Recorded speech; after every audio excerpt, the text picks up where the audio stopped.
Hospitality Meets is brought to you by RotaCloud, the simple workforce management software for hospitality teams. RotaCloud lets you create and share rotas, record attendance, and manage your team's annual leave, all in less time than it takes to make a brew. It can also make life easier for your staff, allowing them to check their rotas, request holiday, and even pick up extra shifts, all through the RotaCloud mobile app. Start your 30-day free trial today by visiting rotacloud.com/Phil and find out how much easier managing your team can be. Welcome to Hospitality Meets with me, Phil Street, where each week we take a light-hearted look into the stories and individuals that make up the wonderful world of hospitality. Today's guest is Newton Fernandes, International Marketing Director and Principal at Multi Advisory. Coming up on today's show, Newton sets the chat up perfectly. I have had a bit of an interesting journey to get to where I am today. Phil gets all philosophical, and this is the one thing that I really love about, well, life really. And Newton reveals that it wasn't all sunshine and rainbows. It was always, we had police protection. All that and so much more as I chat through Newton's awesome journey so far. Newton's story is one that has literally taken him around the world, and there's so much in here about stepping up and adapting to new cultures. So please don't forget to hit that subscribe button and give us a like and a share wherever you can. Enjoy. And a huge Hospitality Meets welcome to Newton Fernandes. Hello, Phil. Thanks for having me. You're very welcome. How are you doing? Doing really well. How about yourself? Yes, very good indeed. Where are you in the world today? So I'm in London at the moment. I've just come back from a project in Paris with Accor hotels. So it's been very interesting to have a lot of croissant and a lot of French pastries and bakery items for a long time. But it's good on the waistline. Tough life. If anybody knows how to do patisserie and pastry, it is the French for sure. And I don't want to get stereotypical, but sorry, the rest of the world, you've got some work to do. Absolutely. And also go easy on the butter. No, never. Actually, no.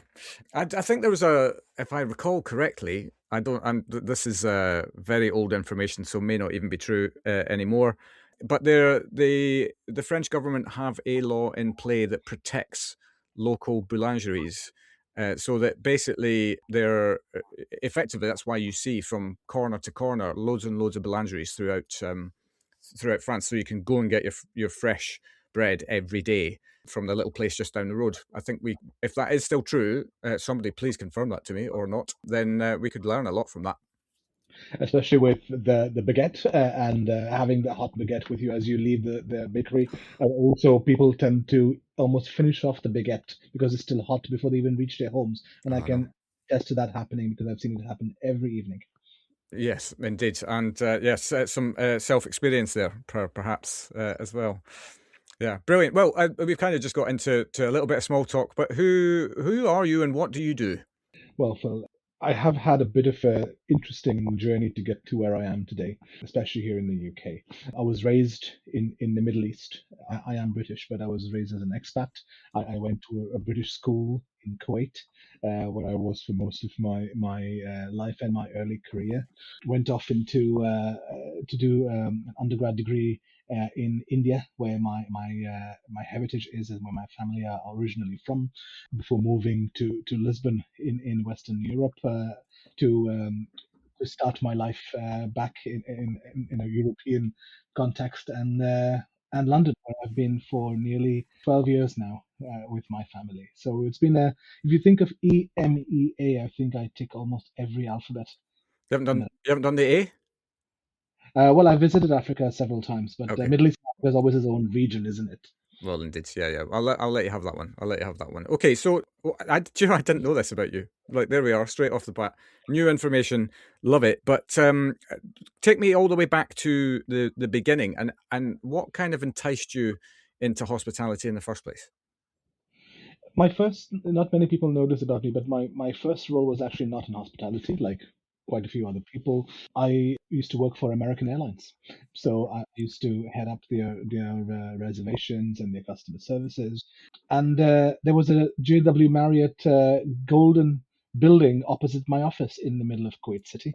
And one fine day, the general manager of the hotel came into my office and wanted to book some tickets to go through to the US. And asked if I wanted to work for him in his building. And I crossed the road. I went over to the JW Marriott and I interviewed there. And well, 18 years later, that's where I am. So Right, my experience in right, hotel. yeah. So, well, I mean, different industry in principle, but in actual fact, this is I don't view them as separate industries. In the end, one relies on the other, and you certainly get hospitality and you work for an airline company. Well, you should. Maybe not all of the airline companies, but anyway, I'm going to be testing out the British Airways reputation shortly. So let's see what happens there. But take us back even further then in terms of how did you get into that line of work? Because I suppose that in some ways could affect your decision making going forward. Yeah, sure. So my line of work is in marketing and communications and branding.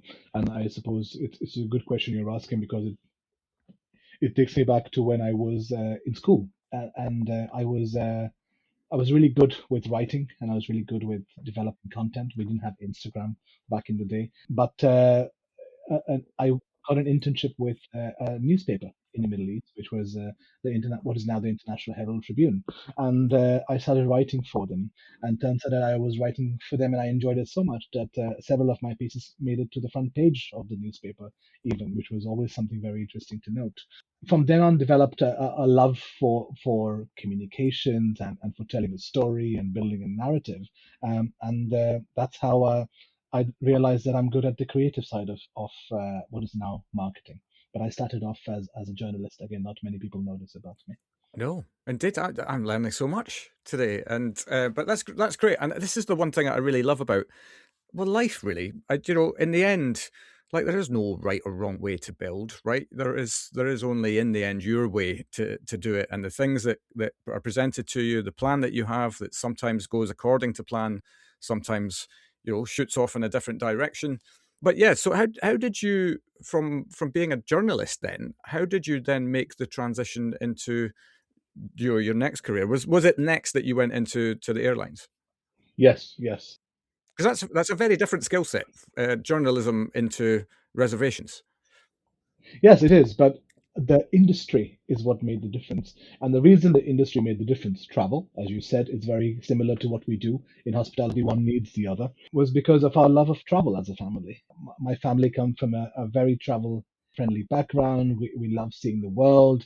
In fact, I've been to nearly 50 countries on four continents so far, and I've got several left to do. So from a very young age, being raised as an expat, you're on a plane, and I was on a plane when I was just a few months old, and so that lingered ever since. And I developed my skills in journalism, but I knew that I had to be applied in an industry. Now I could go off and I could work in technology, or I could go off and work in television, but I chose travel, and I am glad that I started off in travel because I realized that we have hotels, but also we need people to get people there in the first place, and so that was transport as well. And it's quite glamorous to work for a travel brand. Of course, when geopolitical issues hit and pandemics hit, we are the first ones affected. But hey, Well, there's never been any of them though. Like over the course of life, my God, there just never stops, does it? What's going on in the world right now? For context, we're recording this on the 25th of March, 2026,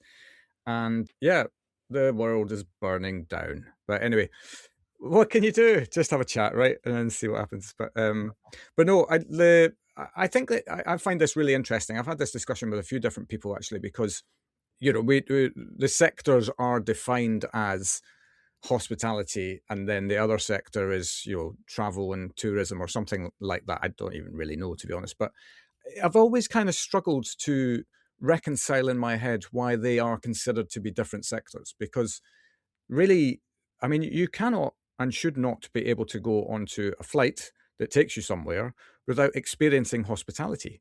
That somebody helps you get to your seat if that's what you need. Somebody serves you your meal slash drink while you're at your seat. These are hospitality things, and yet we still segregate the sectors. Surely we would be stronger together.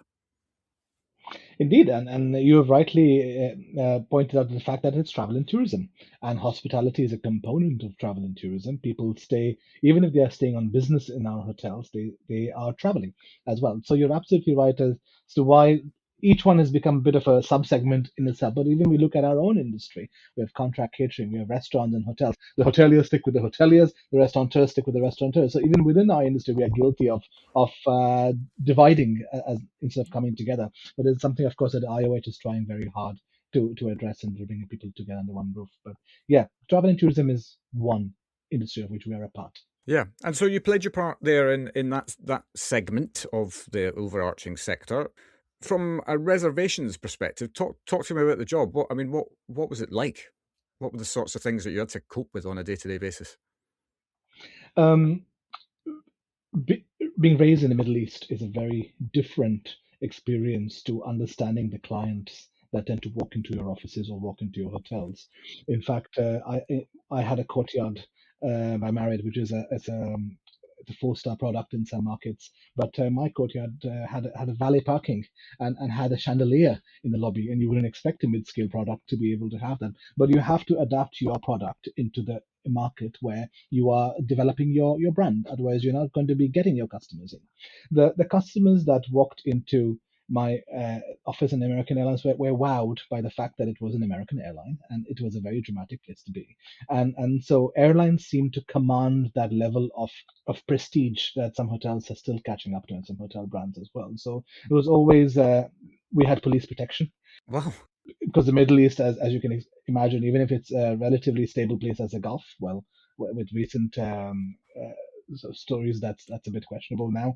But because we work for an American brand, we had protection. So that was always something that I viewed, and the guests viewed it coming into my offices that you couldn't misbehave like some people tend to do in the lobby of a hotel when they don't get their seventh steak. You had to be a bit careful about how you were interacting. But that's the first thing I realized was the type of customer coming in. They were pretty rich people. Right. Yeah. And how long did you do that job for before moving to the dark side? Well, it's the light side, isn't Um, it, really? a couple of years. A couple of years.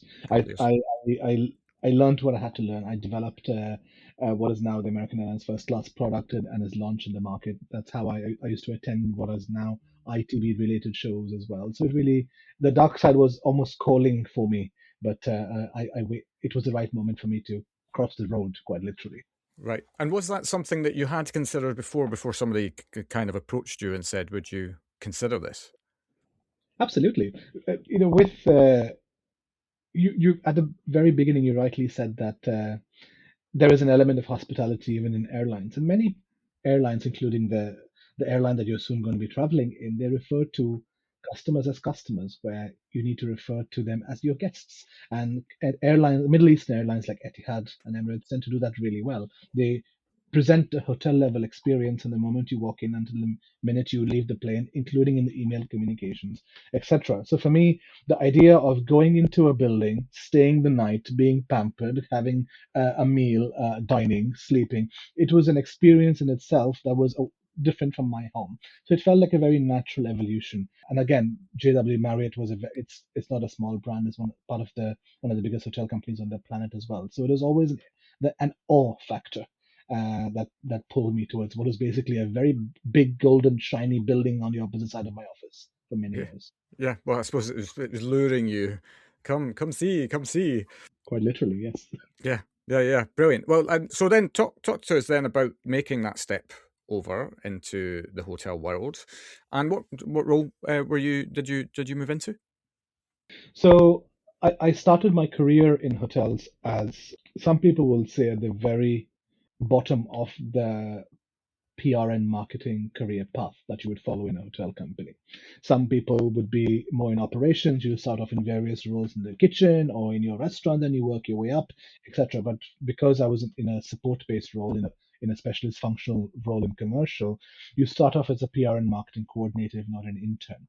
So that was almost the starting point of my career in the brand and marketing world, where I see a lot of people who come into our industry and are in brand and marketing leadership roles who have never worked in a hotel and who have just come in for maybe Nestle or an FMCG brand, which is great. We need people like this to broaden our thinking. But I always say that to run a hotel company or a hotel marketing department, you need to have somebody there who's actually been there at where the decisions are being made, who's having an angry GM talking to them about their F&B poster, and who's seen an angry guest in the angry guest in the lobby, excuse me, who's gone to the reception and is angry about what they saw on the website not matching the reality of what they're experiencing, be it valet parking or reception. So that being a PR and marketing coordinator at a very entry level in the industry taught me about the basics of why we are in hotels. Otherwise, I could have been a PR and marketing coordinator anywhere, really, not just on property. Yeah, yeah. But I suppose that in itself is a really great message for whatever parts of the industry you plan on wanting to progress in. Is that it's really good to spend some time learning some basics and fundamentals of anything and everything that you do, and not taking that moment for granted, because as you climb the ranks, these things have a habit of, they just become muscle memory, right? Or even just memory, in fact, of how to do stuff. And yes, of course, you adapt over time to whatever is happening around you, but nevertheless, you have a foundation in which to build from. It sounds like that was very much what that was for you. Absolutely, and it was Phil. It was an operational foundation because my customers in the building were my general managers, were my executive chefs, were my directors of operations, my room managers, and they had to understand what I was doing in the brand and marketing side because instructions were coming from a very big shiny office in the United States, which is where Marriott had their global headquarters. But I was the person translating that into the ground into what it means for your various departments in the hotel as well. So it's very critical to get that grounding. And if to any of the listeners who are considering a career in hotels or trying to move into hotels from another part of the industry, one of the first things I would always recommend is get spend a week in a hotel, or go down and work in a hotel. And don't work in a kitchen, work in any restaurant, but also go into the marketing team and sit down and see the impact of your decisions that are and see how that it's not what you think in your shiny ivory tower. The reality is quite different. Yeah, absolutely. So what happened next? How did it progress from there? From starting off, I clearly was doing something well because I was promoted to head up the entire marketing division for the country. Wow, So well, I that's a had leap. that was quite a leap. Um, I was pre-opening hotels. I had a residence in. I had the country's largest ballroom, so MICE was pretty big. Turns out that when you get into such positions, the ambassadors of various countries are your biggest fans, and they keep inviting you to very fancy celebrations, such as the British Embassy in Kuwait, because they knew that my signature was important for their vouchers that they could give away at their prize draws Ahaha. during such events, which is the infamous 2 night stay at a luxury hotel in Kuwait. But of course, we knew that Kuwait and the Middle East have limited opportunities, and this Kuwait is not Dubai. But we also knew that we wanted to expand our horizons, so we made, as a family, the decision to relocate to Western Europe. And first, as I said, we moved to Lisbon, where I stayed for a short period of time. I am Portuguese, coming from the former the colony of Goa in India.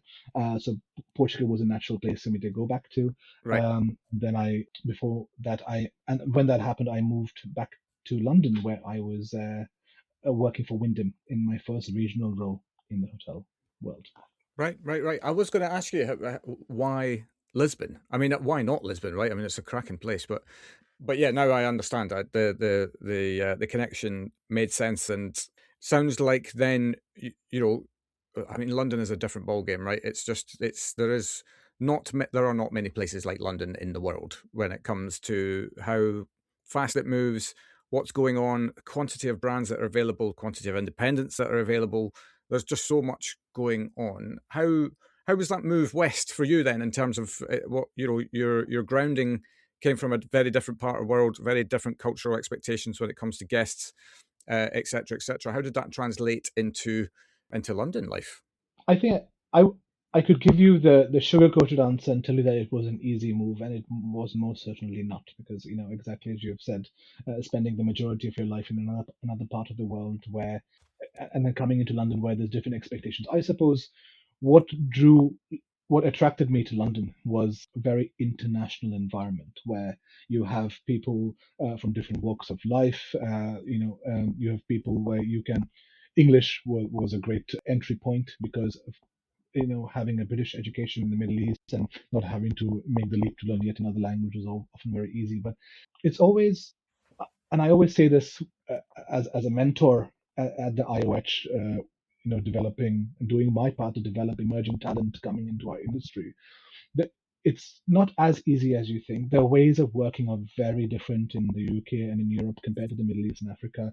Things that you would say in the Middle East are not something that will be accepted or appreciated in the Middle East, in the European office as well. So it's very important to have a network who can help you understand how to succeed in these environments. It had its fair share of challenges, I think. But again, coming from a very westernized part of the Middle East, such as a Gulf country like Kuwait, made the transition more easier than I had expected. And of course, having family here, having friends here, and I've been to London many times, so it was not as difficult. But also, I am a big foodie, and it had all of my favorite Indian meals and Arabic meals, and especially if we walked down Marble Arch. So it didn't really feel like I was missing anything except for the sunshine most of the year. Well, there is that. There is that. I haven't got any better, is it? Either. Although we get decent summers. We get decent summers eventually if it decides to arrive. But no, I think you raise a really good point actually, just around like it's on the one hand, it's already difficult enough when you just move from one role to another role in the same culture in the same city, but when you relocate in addition to that, and you're relocating from a place where your cultures and things are embedded and entrenched in the way that you do things and operate. And I kind of I've spoken about this on this show before about I started my career in hospitality on cruise ships, and just the greatest job that I think a young 20-something lad could have ever hoped to have had, waking up somewhere different every day in a fast growth company, opportunity everywhere. It was just incredible. But then I remember when I made, after 5 years, making the move to land-based opportunities in London. And I really, really struggled with cultural changes of attitudes to work as well. A new city, didn't know anything about anywhere, all of that kind of stuff. We take a lot of this stuff for granted, but in actual fact, it can play a major role in somebody's ability to actually, have the capacity to do the job that they've been asked to do.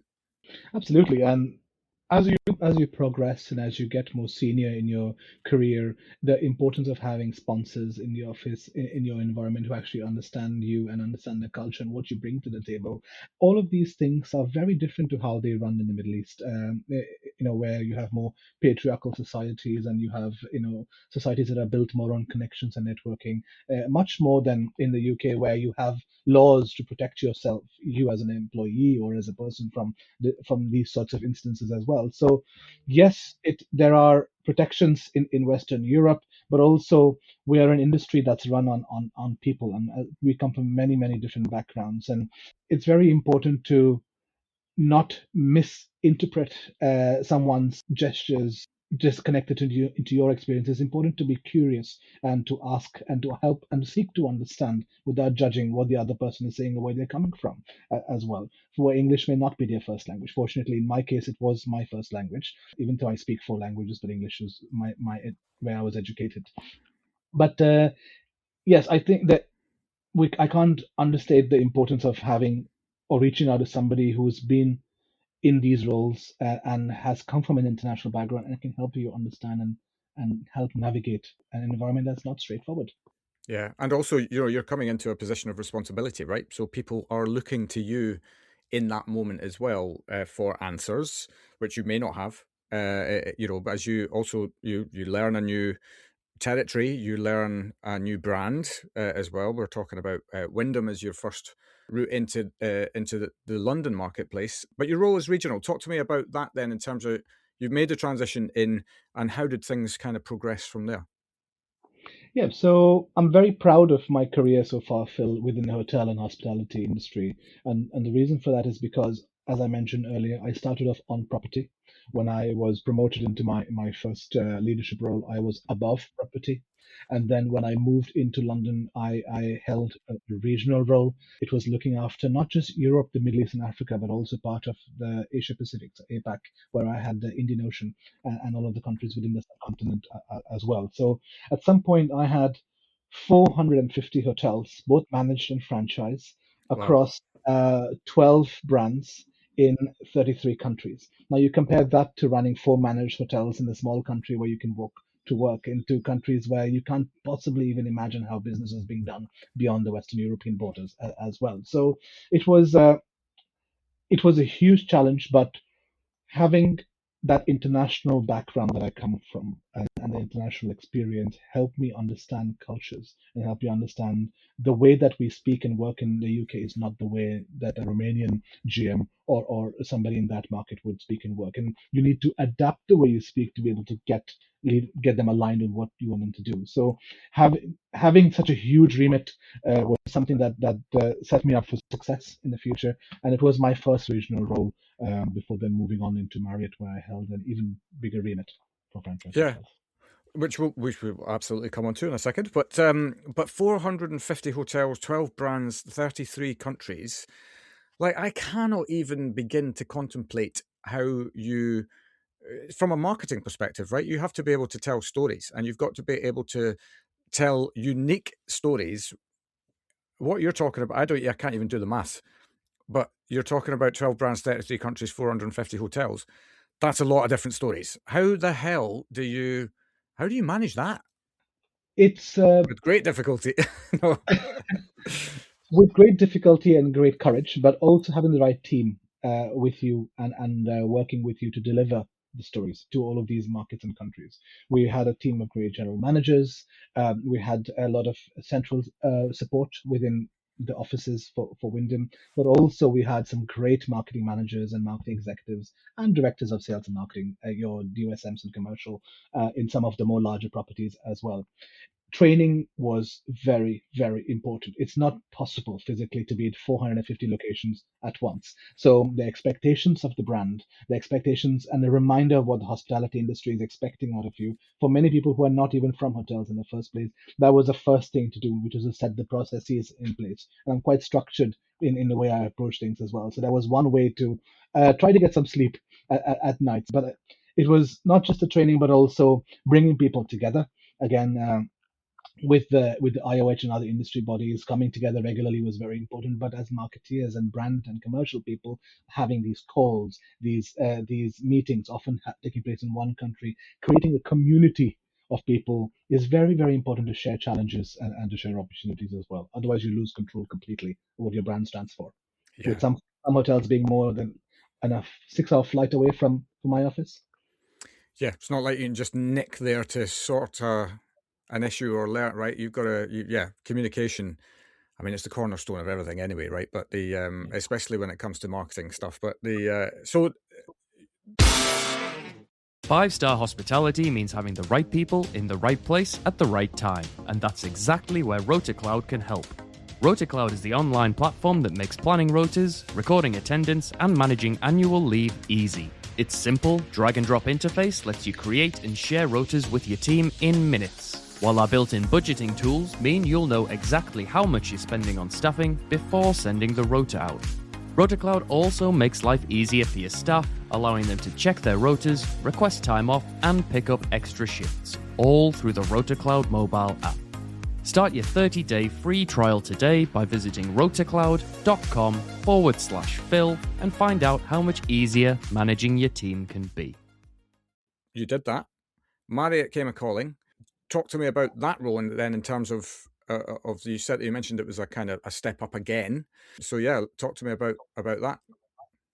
Yeah, so Marriott called me back this time to head up their franchise marketing function for Europe. Of course, franchising is a very significant development in the world of hotels and hospitality, especially in Europe, but also in EMEA, where a lot of brands are choosing to become asset light and not own the physical buildings that they run, leave that to the asset managers and the PE private equity. But they're choosing to put their brand on top of the building. But then you have people who don't work for you but who partner with you to run the hotel, which is a completely different dynamic. Yeah.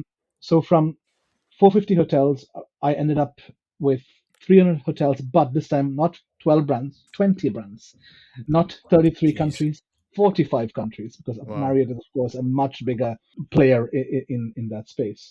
As part of my accomplishments where, yes, I was part of this big global corporate machine, but I had the autograph collection hotels in my remit and the tribute portfolio. So, yes, I was working for a big brand, but I had independent owners and independent GMs who wanted me to help them understand how do I take this big brand, but also plug into their loyalty engine, but also still be independent, which is where so many hotels in London and in the UK are independent as well. So big brand, but I was able to do what I do, which is be a partner to independent hotels, which is something I did really, really well.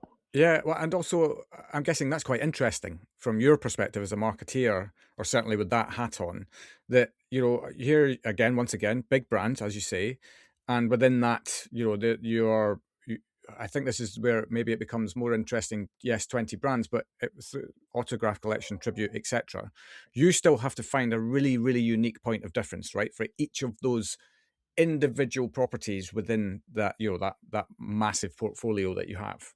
And imagine that must be a challenge, yes, but actually really interesting as well. Fascinating, but also it really helped me understand, and this is what I insist of my marketing teams to this day.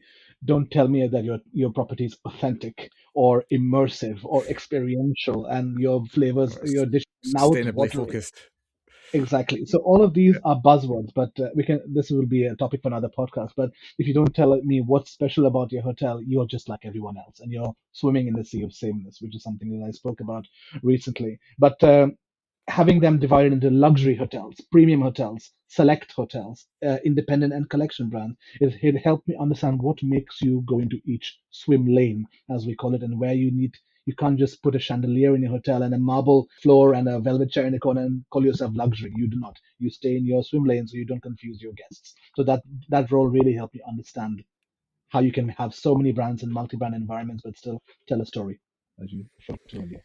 Yeah, and within that, I suppose as well, because as you say, right? I mean, if throwing money at the problem was the solution to everything, we would have, the greatest. I mean, football's a really great case in point here, right? I mean, there's so many big business / high net worth individuals and businesses that go into the world of football and think that they can just throw money at the problem and that will guarantee them success. The reality is that if it was that easy, then that's, everybody would just do that, right? So it's the same principle in hotel ownership. I think I've never been a hotel owner myself, so I'm just commentating from the outside of things. But yes, it can help in terms of making stuff look pretty, can help you hire good talent, can help you put things in place to retain that good talent, etc., etc. But the reality is that the guest is ultimately the metric in which bills are paid. That's who's going to spend money in your property, and then on the back of that, why should they come to you versus, as you said, the sea of sameness, when somebody else has just pumped a load of money into exactly the same things in a property that might be 6 months newer than yours, and so is now the shiny new thing, and yours is not the shiny new thing, which can in itself be, a strong enough story to get somebody through the door in the first instance. So, yeah, that process must be really fascinating. I say that as somebody who's got a very creative brain, so I would probably find that process really fascinating, but probably frustrating in equal measure, I would imagine, at times. Sometimes frustrating, Phil, and that's because money is not unlimited, and marketing is generally seen as a cost center. And this is something that I've been looking. It's my mission to change for where my career takes me as well. Marketing is supposed to bring in the revenue, the loyalty, the members, the number of customers walking through the door, the repeat business. Marketing is not here to color PowerPoint presentations and blow up £1 million on TV ads. Yes, we can do that, but that's not where an owner grappling with costs is going to take to kindly to. So really, I've had to speak the language of marketing to a non-marketing audience, and I think that's where the GMs are my biggest partners more than some of the other marketing teams as well. But also, I was almost a consultant in Marriott, guiding independent hotels on how to run their own marketing, which is why it was so fascinating. But then in my later roles at Accor, where I was heading up the global brand management and guest experience for some of these brands. That's why I developed some of the concepts that can help you and your hotel to be different from the one down the road as well. Yeah. So it was very interesting to move on from marketing to guest experience, which is almost touching on operations. But also, once again, you raise another great point, which is that there is no sense in being the world's greatest marketeer if you are not in touch with the boots on the ground, right? And you could come up with the greatest thing in the history of the world in your own mind, but if it's not feasible and it cannot be done at property level, then it's just that's just a way to whatever the opposite of loyalty is, that is what you're creating. Alienation, I guess, is what the is that. But so that I can imagine that again. We're coming back to communication, the ability to be able to speak to these guys on the level that they want to be heard and need to be heard. I would imagine is massively important in what you do. Absolutely. And when at the beginning of this conversation, I explained that I was on the receiving end of some of these big fancy initiatives and programs that I had to implement in my small little hotel in Kuwait, which was several hundred bedrooms. But through the course of my career, I've now been in the other side where I'm the one who's developing these guest experience programs and initiatives for my guests. And had I not started my journey on property with that angry chef and that angry GM asking me about what my ROI is, today I wouldn't be able to develop the programs and the toolkits and the one pagers and the FAQs and the calls that will help GMs and executives understand this is why this is going to help your hotel stand out from the comp set and make revenue as well. So I think the career choices I've made are deliberate and on purpose, even if not by design. But certainly, where I have reached today in my career is it was always starting off as that small little coordinator in a small little hotel in Kuwait. Yeah. I love that. So Marriott, what happened next? So with Marriott, that's when COVID hit and when the world became a very dark place for a period of time. Strangely, so we had the best summer in the first lockdown here in the Unreal. in the I mean, you got to take the silver linings, haven't you? absolutely. Glass half full. During that time, I decided to take a bit of a break from hotels and see what else is out there. And I ended up becoming a civil servant. And I worked for, first I ran the census in England and Wales, working with local communities. So all of the purple flyers that came through your doors during the pandemic, that was me and my team as well. But it connected back into my international roots because London had so many communities as well. But one thing led to another, and I found myself in City Hall, working for the Mayor of London, Sadiq Khan, and driving Visit London and London as a destination. So from running a hotel, I ended up running the city itself, which was a fascinating That's connection awesome. into what I do. So, but you need to sometimes, Phil, you need to leave the industry and to step outside of it and to be able to look at it from the outside and say what makes us so special. And having now worked in a range of industries, private sector, public sector, non-profit sector, there is something special about our industry where people tend to stay for years and not leave. But sometimes you need to leave to be able to come back in and say this is what makes us special amongst the I people. completely agree. I mean, that speaks to that kind of cliche around a change is as good as a rest, right? And sometimes as well, when you're in the midst of busyness and whatever your role demands of you, you sometimes can't see the wood for the trees, and you can get your head turned by something that, in principle, looks like it might be better, but actually also, like in your circumstance, that was probably driven by necessity more than anything else, because you need to pay the bills, got a family to look after, etc., etc. And I cast my mind back to 2008-9 in that crash. I was made redundant, the only time that I've ever been made redundant in my life. The greatest thing that ever happened to me. I did not think that in that moment. But I remember spending some time out of industry for an accounting recruitment firm and across sector, looking after accounting related recruitment across multi sectors. And I hated every second of it. Like, literally, good people. I worked with good people, but it was just a different ballgame completely. And I just remember thinking to myself, I have to get back into hospitality. I just have to. There is something about it. It's very difficult to know exactly what the secret sauce is, but I have a feeling it's a lot to do with humans, and actually that whole principle around just the way it makes you feel. That, like, it's that, again, another cliche, 2 cliches in 2 minutes. What's going on? That people won't remember what you said or did, but they'll remember how you make you feel. And I just know that I've always felt better being around hospitality people. And it's what you said in the beginning of our conversation as well. It is about you being curious to understand other people's journeys and perspectives. I think and I believe certainly that for us who are in hotels and hospitality, we are curious to learn about other people's perspectives. A guest walks through our doors. We want to learn more about which country have you come from and how was your experience. And this is my city. And these are the things that you can do in my area as well. So there's a desire to give back as much as it is to learn about other people's perspectives. What I can say is that having worked on property and now having worked in global roles and regional roles, that this is not it's not the same industry. The industry that the hotels that you walk into have a very different hospitality led culture, but the industry, the minute you go into these fancy big offices, you lose that and it becomes a soulless cubicle as well. And that is the other side of the industry that not many people talk about, because hospitality is not all rainbows and butterflies, and not every culture is No. built in the restaurant and in the lobby. But there's something to be said about building cultures in these offices from which your culture flows downwards as well. So it's not quite the same, and I've been there, done that to see the real difference.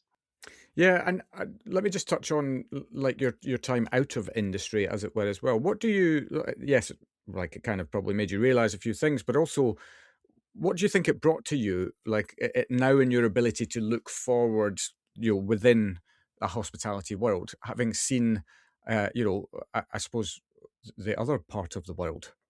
What I saw is that you need to understand why people are in this industry. We are not the highest payers on the planet as an industry. But what we do offer is an environment that you will not get if you were in a bank or if you were in a soulless financial institution. People choose this industry either for the culture that they've heard about, the experience that they had at their pub or at their hotel, and they want to now be on the other side, but also because of the glamour. We are a very glamorous industry. We have wonderful buildings, nice restaurants, and we feel proud to work for these brands and these properties as well. So people are not necessarily running after the paycheck, although it is important. They're running for the overall, they're coming for the overall experience, and they're looking to learn and grow. Hospitality is not all about operations, and is not all about your F&B and your restaurants. It's about these corporate functions do exist, these specialist functions do exist, and but you're choosing that within hospitality, choosing to be a marketer and not going off to a bank. There's a reason you have done that. And if you as a hiring manager or as a leader, if you don't understand the reason why somebody is coming to the industry, you've lost that person.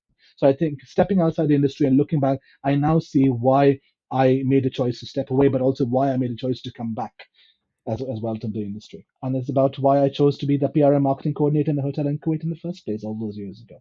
Yeah, indeed. So you spent a little bit of time out, came back. How did you? What pulled you back in? Where did you go next? So after the government, I ran Subway's franchising organization from a marketing and digital standpoint. If you thought 450 hotels was already a lot, I had 5,000 restaurants Life. across the Europe, the Middle East, and Africa. That is beyond. I had a team under me to deliver the marketing for the franchisees as well. That was part of.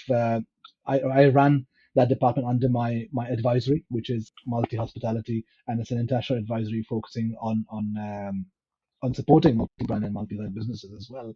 But again, it was hospitality, but it was not hospitality. It was restaurants, but it was a non-profit organization. So again, from private sector hotels to public sector government, going off into non-profit. I don't think there's many people like me who've seen the entire spectrum of what the working world can offer. I then went off to work for a financial technology company. They called me in to run a loyalty program. So it was, again, it's not hotels, and the culture was very very different, but the people were great. But that's when I was like, you know what, I've had enough. It's time to come back home, as it were, to the hotel industry. And so I ran a couple of projects with some properties in London, and then Accor called me to head up Pullman and Grand Mercure hotels globally. This time, just 230 hotels, not 5,000. I mean, it's so small. Yeah, but 5,000 restaurants. I mean, there's a part of my brain that goes a different animal, because Subway is, I suppose, one of those brands as well whereby there's probably some deep process in the way that they do things. Yes, I would also assume that territorially that differs as well in terms of product offer, but essentially the process of how stuff comes to life is quite similar. It's that old principle, the McDonald's principle, right? Of you walk into a McDonald's in London versus one in Paris versus one in LA, whatever, you kind of know what you're going to get. Similar principle with Subway, I think, but I mean, I might be completely wrong. So I suppose a different set of skills from your perspective this time in terms of not so many different brands, but equally territories. I would assume is the main player here in terms of how how you put your role together and how you deliver that. Yeah, and it is about understanding your market. So, for example, I had several managers report into me. One would look after. You can't be in all of these countries at one point. Even having managers on the ground is next to impossible. So you have to divide them into regions, and you have to divide them not just into regions, but where you have the critical mass of restaurants. For example, you had 100 restaurants in Germany. It would make sense to appoint a manager to look after that market, but you can't have one in Bulgaria where you just have five. So, for example, you have to prioritize fairly quickly where you can achieve the critical mass. But the other thing is, if we walk into a hotel, and I'm a hotelier and I'm a brand operator, if I have a GM and I have a front office manager, and I know that this is a managed property where the front office manager reports into the GM, who reports into an owner, who probably reports into a regional or area managing director. Subway is pure franchise. There's no management of except for a few stores here and there. You learn very quickly that whatever you end up doing has to be relationship oriented. You have to understand the business model, and you have to understand that people have put their lives and their souls and all their earnings into running their sandwich store on that high street. And not all of them are big properties and big companies. Some of them are still mom and pop Subway stores. Of course, the company was moving away from that approach. So you need to understand that if you don't build a relationship with them, if you have an attitude, or you're stubborn, or you're arrogant, and you think that you can run the planet from your fancy office, it's not going to fly in several of these countries. In fact, they will outright tell you to your face that what you're saying is not something that they will accept. So you have to learn very, very quickly the art of not just stakeholder management, but stakeholder engagement, which is what led us to succeed in Subway during the time I was there. Totally, yeah. I mean, it's fascinating. Some of the stuff you've had your head in, like even working in the mayor's office. I can imagine, like everybody probably listens to that and goes, government clunky, slow moving, like that. I mean, these are my words. So I'm not putting words into anybody else's brain. But that's what I think about. They're there to try and facilitate progress, but sometimes it feels like they're kind of getting in the way of that. But anyway, that's probably a political discussion for another day. But what was it like from the inside in terms of that environment? Very, very different environment from what you'd been used to up to that point. What many people don't know, again, I've done many things in my career, as you're probably discovering throughout the course of this conversation. But what many people don't know is that on my third month in government, the Queen died, and I had to help bury her as part of Operation London Bridge.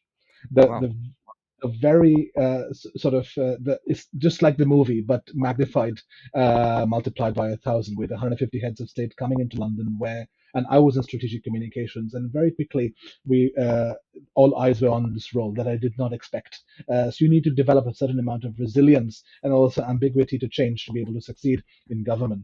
That followed with 3 prime ministers. So it did become a bit of a washing machine of prime ministers as well. So if you talk about a very slow-moving beast, government became anything but.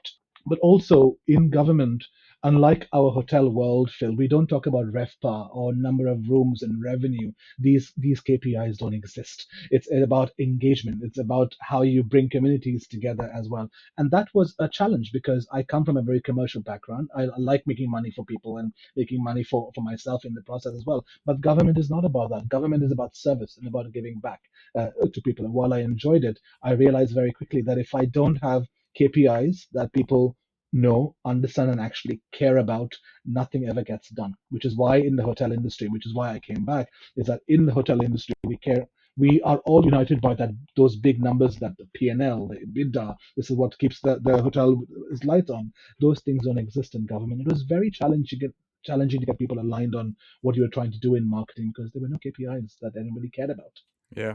And well, it's a world that I think the vast majority of us, can't even really contemplate being a part of. But in any case, I also, I dissed governments on both sides of the equation on this show, but I also know that it's a completely thankless task. Effectively, you have probably 70% of your population don't want you to be there. So that's effectively what you're fighting every time. Only 30% of the population have voted for you at any one time. So it's a really interesting. Anyway, that's not a hospitality problem. Well, it kind of is, but anyway, that's again a podcast for a different day. That's, a really interesting story there as well around the time in which you found yourself in that role. But let's flip that on its head a little bit. That's a story of finding yourself in a moment that is like, wow, I'm here now doing this thing. The Queen has just died, and I've got to do all of these things, to facilitate. What was, an event really, and I don't mean that in a glorious event kind of thing, but it was an event that took place. It's a major thing for a country that has a monarchy for its Queen to pass. So let's flip that and let's focus on the fun. And I'm not talking about fun around the Queen's funeral, by the way, but give us a funny story from your career so far, something that you look back on now where you just think, I can't really believe that happened. Well, the Queen dying, that was, I think, that was one of the highlights of the career that I had as well. But did you just say the Queen dying was one of the highlights of my career? the so Operation London Bridge, let's say, yes, to bury the Queen was a highlight of my career. Something that you just read about, and you watched it on the movies, of the James Bond movies and everything. So I think it was certainly very dramatic to have a gov.uk email address, and that's the same entity that sends you your council tax bills. So definitely very, very interesting highlight of my career. There many funny anecdotes, but of course, because I was always in an office as opposed to being on the ground on property in the lobby as well, I'm not sure if there would be those funny stories that you have when you're having service-led roles, for example, in the kitchen or in a restaurant or in the lobby. Right. Try us. Like I'm just thinking about times when you send out a communication and like there's a one letter is incorrect, or and it turns out that you think it's the end of the world, but in actual fact nobody lost their mind or job about anything like that. I feel like that would be part and parcel of your world, but I might be wrong. Not as much as you would expect. I know this is not the answer you want to It's hear, terrible. and I'd like to reflect on any other funny anecdotes. But again, in the government, since we are talking about the government, I will not name the country, but I was dealing with a lot of embassies and a lot of ambassadors because of their heads of state visiting London, and the airspace had to be closed around as well. But one of the embassies reached out to me and said if we could approve their social media posts for a party that they were holding on day 3 of what is supposed to be a period of national mourning in the UK where their embassy is based. And there was no amount of diplomacy can tell them to be like, what are you on about? Can you not just turn on your television and see what's going on? So needless to say that some of them were laughing in the office, but some of them were just downright rolling their eyes. So some people were just stone deaf as to what was going on around. So needless to say that they did not get our approval to run their marketing campaign on day 3 of the Queen's death in the country. But communications do get pulled into most very random stories like this on a day-to-day basis. I can only imagine. And like most things, the best stories probably cannot be shared in public as well. But there we are. No, look, what incredible journey so far. You've had your head in some really interesting stuff over the years. What's next for you?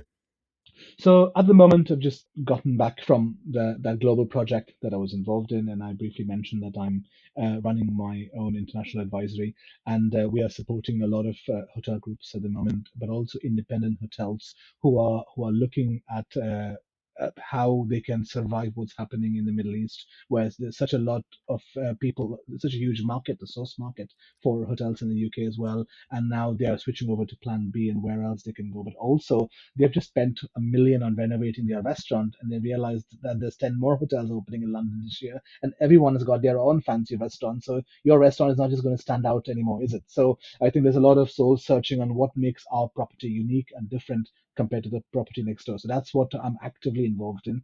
I'm also going to be in Amsterdam in a few weeks' time. I'm going to be speaking at the Independent Hotel Show, discussing exactly the sort of the authenticity of hotels and why you need to be very different from if you're going to capture the attention of someone who's 7,000 kilometers away in Australia trying to book your hotel compared to the other thousands that are in London as well. So a lot of challenges keeping me busy at the moment.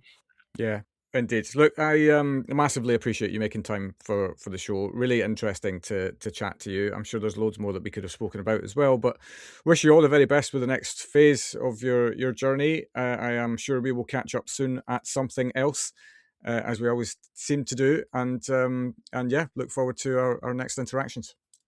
Thank you. Great to be on Hospitality Meets and great to have a chat with you, Phil. Thank you for your time. Thanks, Newton. Cheers.